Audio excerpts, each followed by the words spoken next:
Baghmare hospital में औरतों से जुड़ी हर बीमारी के इलाज के साथ अब शुरू हो चुका है डिलीवरी। चाहे नॉर्मल हो या सिजेरियन, कम दामों में किया जाएगा। 24 घंटे माहिर डॉक्टरों की निगरानी में। अस्पताल का पता सखाफ रोज़ा 4 नंबर स्कूल के करीब, बीजापुर।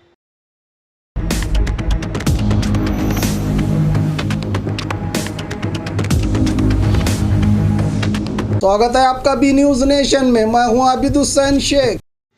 एमएलए बसनगौड़ा पाटिल यत्नाल ने की 25,000 रुपयों की मदद। हफ्ता पहले बीजापुर शहर के केसी मार्केट में इलेक्ट्रिक दुकान में आग लगने से लाखों का नुकसान हुआ था। दुकान मालिक ने हमारे चैनल के जरिए मदद की अपील की थी। इसी को देखते हुए बीजापुर सिटी एमएलए बसनगौड़ा पाटिल यत्नाल ने आज इनके दुकान पहुंचकर 25,000 नकद देकर इनकी मदद की है।